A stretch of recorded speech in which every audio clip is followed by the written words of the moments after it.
closed down Word for some reason. Okay, for any of you that are interested, I've taken a little break from my usual gaming habits. I've taken a hiatus, as one may call it, taking the time to learn about myself and find inner peace. I know this may come as a shock to some, but I've taken a break from Mordhau.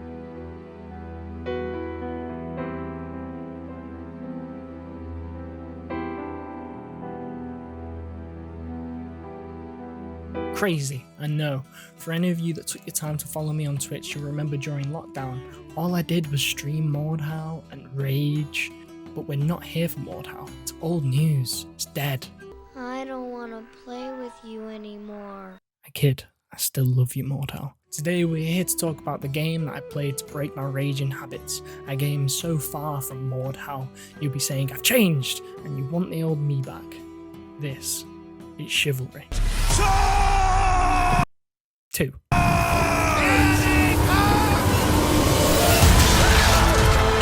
As the throng of battle echoes against steel and shield, and we cry out towards... The first thing I noticed when playing Chivalry was accepting that I was new to that game. I didn't know what I was doing, and this gave me much more of a forgiving approach to myself. The playstyle of Chivalry 2 isn't as different as Mordhau, as without Chivalry Medieval Warfare, Mordhau wouldn't exist. I enjoyed the different fighting style of Chivalry. Though not as much as a learning curve as Mordhau, Chivalry 2 still provides engaging combat. It can also be quite hectic. It's quite comprehensive too, and the game provides a really good tutorial that pits you against AI that will defend against the wrong attacks and gives you a clear understanding of what the game mechanics are. Similar to Mordhau, there's an annoying narrator who actually drops some funny lines. Oh great, they sent me another future corpse to train. Go learn how to defend yourself. Personally, I don't believe in it, but they tell me we're off to teach you. Going through the attacks, you have your usual strikes and your alternate strikes, which is achieved by holding Alt and then starting an attack. Feinting in this game is quite different. It's more like a morph for any of you Mordhau players that you use to trick your enemy into an early counter-attack. As shown, a counter is like Mordhau's chamber mechanic. You can do this to gain initiative and beat your opponent. This brings me to a riposte, which is identical to Mordhau's riposte, that allows you to execute an attack that cannot be stopped from another attack, and also blocks incoming attacks temporarily.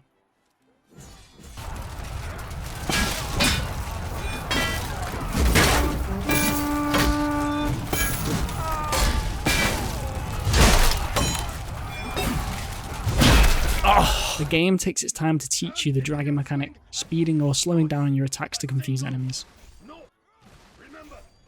Again, a lot of the fighting is about causing your enemy to attempt a riposte or counterattack, in turn opening their guard. This can also be done with the shove mechanic, which is said in the tutorial to reset initiative, or the kick. A nice little kick to the face usually sorts a shield player out. Beyond this, it's up to you as a player to understand the flow of a fight and apply these to your combat, breaking guards, combos, and dodging. I really enjoy the dodge mechanic, as well as the ducking backwards movement, as the model in third person looks hilarious.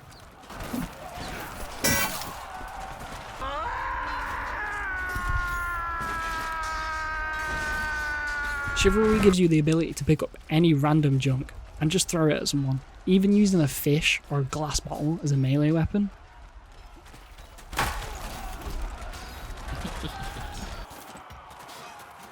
You are?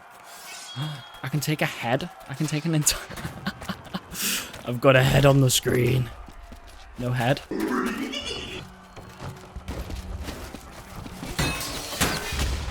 I really wish this was more of a prominent feature in Mordhau, as I think it would grant some of the sillier players to more shenanigans. It had a game mode on Halloween called Brawl, which was just a fist fight free-for-all involving props and items that you can pick up and using your food to heal. The game also allows you to interact with the map. Archers have items that hang above their fighting inventory that they can shoot to knock down. I also found that putting myself in these stocks granted me a level 100 sneak.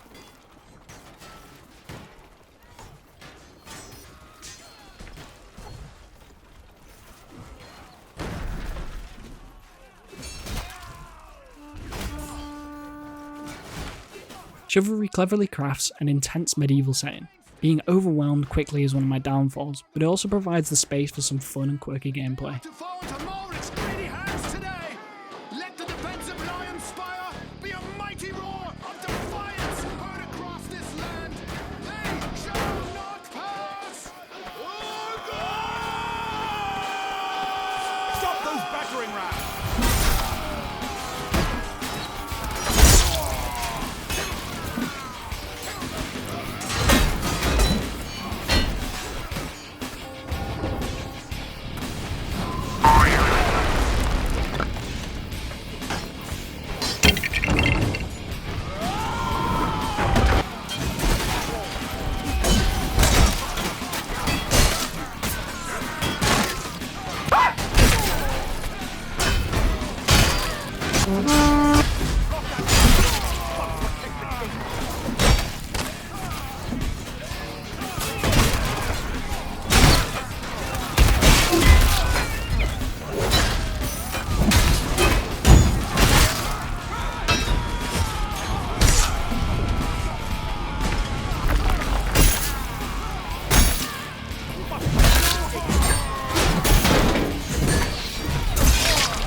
There are a few game modes to choose from. The game mode I mainly play, which is the 64-player mixed modes, which usually pit you in an attack and defense style gameplay, with some team deathmatches in between to break up the team play. The main siege game modes are similar to that of Mordhau, though the progression seems to be a bit more of a priority amongst players, as most of the fighting occurs near or around the objective, so you don't get lazy players like you do in Mordhau, and I hate them type of players, man.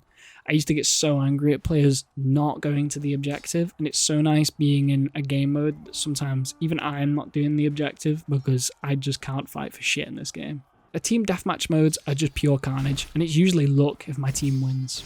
On their arena tab, they have some different modes such as 1v1 arena, 3v3 arena, and a lower player count mix mode. None of these I've managed to play. My first 1v1 opponent disconnected.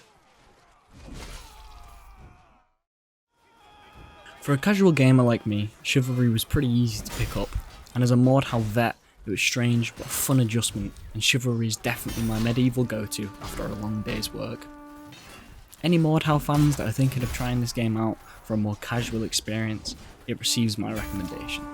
Thank you everyone for watching. This video took longer than I expected to get out, as it was initially comparing it to Mordhau, and then it turned into like a review type thing, and whatever this video has become is a mix of both of them. If you're interested in seeing some of this gameplay shown today, do drop a smash on that like button and I'll get some Chivalry gameplay edited. If not, feel free to go check out my Mordhau video. I really like the intro that I did for that. Anyway, I'll see you all in the next one. Peace.